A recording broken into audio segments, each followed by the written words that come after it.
नमस्कार साथियों, कैसे हैं आप सब। हरियाणा एडीए के एग्जाम के लिए लगभग 30 दिन का समय बचा हुआ है। अगर मैं आपसे कहूं कि अगले सिर्फ 30 दिन में आपकी पूरी जिंदगी बदल सकती है, सही स्ट्रेटेजी के साथ आप Haryana ADA prelims first attempt में ही क्रैक कर सकते हैं, तो शायद आपको विश्वास नहीं होगा। है क्या विश्वास? लेकिन सच यही है, इस एग्जाम में हजारों लोग पढ़ते हैं, लेकिन सिलेक्शन सिर्फ उनका ही होता है जो स्मार्ट प्रिपरेशन करते हैं। आज मैं आपको देने वाला हूं 30 डेज प्रीलिम्स का चीट कोड, वो स्ट्रेटेजी जो आपको भीड़ से अलग करेगी। मेरे कई स्टूडेंट्स हैं जो इस चीट कोड को अपनाकर पहले भी कई सारे एग्जाम्स में सफलता पा चुके हैं। और ध्यान रखना है, आज का ये वीडियो कोई मोटिवेशनल फैंटेसी नहीं है, ये court room level practical strategy है। और सबसे पहले इसकी शुरुआत करनी होगी एग्जाम को समझकर।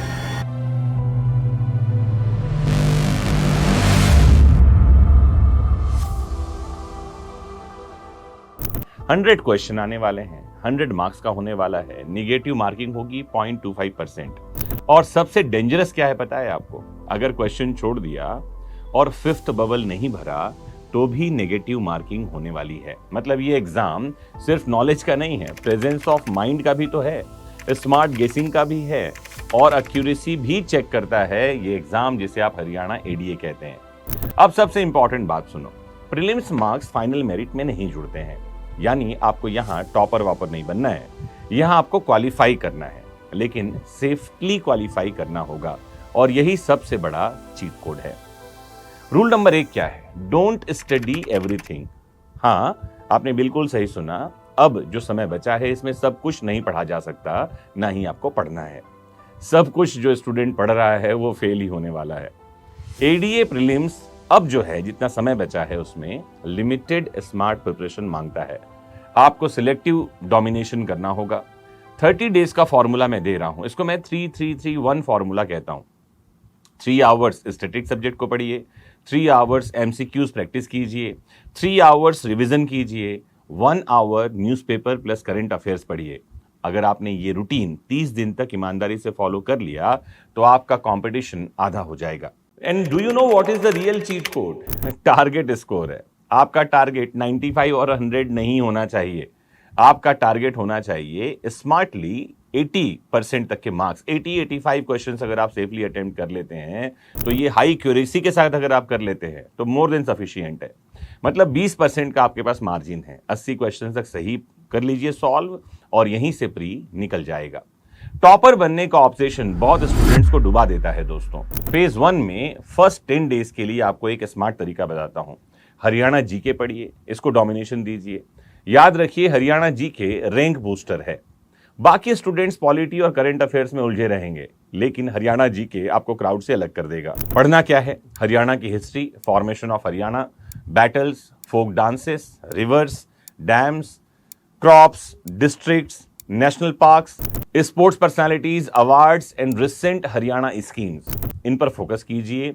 सबसे जरूरी क्या है बताऊं? 1 लाइनर नोट्स अगर आपने बना लिया है तो उनको रिवाइज कीजिए और एमसीक्यूज सॉल्व कीजिए। चीट कोड टेक्निक क्या है? 1 पेज रिवीजन रूल आपने समझना होगा। हर सब्जेक्ट को 1 से 2 पेजेस में कंप्रेस करो, यानी जितना छोटे से छोटा कंप्रेस कर सकते हो। अगर आपका पूरा हरियाणा जीके 20 से 25 पेजेस में रिवाइज हो सकता है तो आप डेंजरस कैटेगरी से बाहर हैं। लेकिन अगर आप अभी भी 50-100 पेज लेकर बैठे हैं तो आप डेंजरस कैटेगरी में हैं। 10 दिन के बाद जो 11 से 15 दिन होंगे उसमें पॉलिटी और हिस्ट्री को रिवाइज कीजिए। फंडामेंटल राइट्स पढ़िए, डीपीएसपी पढ़िए, पार्लियामेंट पढ़िए, president, governor, judiciary, emergency, constitutional amendments, इन सबको पढ़िए। और हाँ, बता दूं मैं आपको, बहुत आसान तरीके से ये सारी बातें पढ़ा रखी है मैंने। और वैदिक शिक्षा एप्लीकेशन पर complete Haryana ADA prelims course मौजूद है। अगर आपने अभी तक परचेस कर लिया है तो बहुत बढ़िया, नहीं किया है तो अभी भी देर नहीं हुई। आप बहुत हैवी डिस्काउंट में इस कोर्स को परचेस करके 1 महीने का रिवीजन टारगेट बना सकते हैं। ध्यान रखना है, प्रीलिम्स फैक्चुअल ट्रैप्स पूछता है, इसीलिए आर्टिकल्स याद कर लीजिए। हिस्ट्री में कुछ इंपॉर्टेंट टॉपिक्स बता दूं। 1857 का रिवॉल्ट पढ़िए, कांग्रेस के सेशंस पढ़िए, गांधीयन मूवमेंट्स पढ़िए, गवर्नर जनरल्स, कॉन्स्टिट्यूशनल डेवलपमेंट्स, इन सब के बारे में पढ़िए। मॉडर्न हिस्ट्री को स्ट्रॉन्ग कर लीजिए, यहीं से क्वेश्चन पूछे जाते हैं। एंशिएंट और मिडाइवल में ज्यादा समय मत बिताइए, यही स्मार्ट प्रिपरेशन कही जाएगी फिलहाल 30 दिन के लिए। आइए डे 16 से 18 में लिए चलूं। इन दिनों में आपको जियोग्राफी और साइंस को समय देना चाहिए। जियोग्राफी, स्टेट्स पढ़िए, रिवर्स पढ़िए, माउंटेन्स पढ़िए, national parks, climate, Indian agriculture, science, इन सबको पढ़िए। और अगर आपने पहले ही नोट्स बना लिया है तो physics, biology, chemistry, one line facts याद कीजिए। दोस्तों, एडीए एग्जाम साइंटिस्ट नहीं मांगता है, बेसिक कंसेप्चुअल क्लैरिटी काफी है और आप वन लाइन फैक्ट से क्लियर कर सकते हैं। 19 से 20 दिन में इकोनॉमी को टाइम दीजिए, बजट पढ़िए, इन्फ्लेशन पढ़िए, GDP, repo rate, banking basics और इकोनॉमिकल सर्वेज जो हैं इनके बारे में आपको पढ़ना है। करंट इकोनॉमी ज्यादा इंपॉर्टेंट है, जहां से एग्जाम में क्वेश्चन आते हैं। डे 21 और 22 में रीजनिंग और मेंटल एबिलिटी को थोड़ा सा समय दीजिए। कोडिंग डिकोडिंग के बारे में पढ़िए, ब्लड रिलेशन वाले क्वेश्चन पढ़िए, सिलोजिज्म पढ़िए, डायरेक्शंस के बारे में पढ़िए और टेस्ट सीरीज लगाइए। स्टेटमेंट एंड कंक्लूजन वाले क्वेश्चंस भी आपको आने चाहिए, क्योंकि यही सेक्शन है जो आपका स्कोर बूस्टर है। स्पीड मैटर करता है मोर देन थियरी, इस बात को भूलिए मत। डे 23 में चलते हैं। न्यूमेरेसी, डेटा इंटरप्रिटेशन, इनके बारे में पढ़िए। Percentage, ratio, average, profit loss, simple interest और ग्राफ से रिलेटेड क्वेश्चन पूछे जाते हैं। कई बार पाई चार्ट्स भी आपके काम के हैं। याद रखना है आपको कि कैलकुलेटर मेंटलिटी छोड़ देनी है, मेंटल कैलकुलेशन स्पीड को बढ़ा लेना है। अभी तक उम्मीद है आपने बढ़ा लिया होगा। डे 24 और 25 करंट अफेयर्स को दीजिए। लास्ट 6 to 8 मंथ्स के करंट अफेयर्स को आपको कंप्लीट करना है। सुप्रीम कोर्ट्स जजमेंट्स को ध्यान देना है, इंपॉर्टेंट अपॉइंटमेंट्स को भूलना नहीं है, स्पोर्ट्स एंड अवार्ड्स को पूरा फोकस से देखना है, international summits, bills, new laws, इन पर तो बहुत ज्यादा फोकस करना है, क्योंकि यहां से एग्जाम में क्वेश्चन पूछे जाते हैं। सबसे जरूरी हरियाणा करंट अफेयर्स अलग से तैयार करना है। अगर आपने नोट्स बना लिया है तो रिविजन करते जाइए। फिर डे 26 और 27 में फुल लेंथ मॉक टेस्ट में अपीयर होइए, क्योंकि यहां सिर्फ मॉक टेस्ट ही देते रहना है। 2 घंटे में पेपर खत्म करने की आदत डालना है। ओएमआर की प्रैक्टिस करनी है, क्योंकि ये बहुत इंपॉर्टेंट है। बहुत स्टूडेंट नॉलेज होने के बाद भी ओएमआर सीट में मिस्टेक करते हैं और फेल हो जाते हैं। मोस्ट डेंजरस मिस्टेक क्या है पता है? क्वेश्चन छोड़ देते हैं, बबल नहीं फिल करते, और ये सुसाइडल है। अगर आंसर नहीं आता तो इंटेलिजेंट एलिमिनेशन करना है, लेकिन बबल को खाली नहीं छोड़ना है। गोल्डन गेसिंग रूल क्या है बताऊं? अगर 2 ऑप्शंस एलिमिनेट हो गए हैं तो अटेम्प्ट करना है। अगर कुछ भी आइडिया नहीं है तो 5th बबल को भर देना है। यही टॉपर मेंटेलिटी है।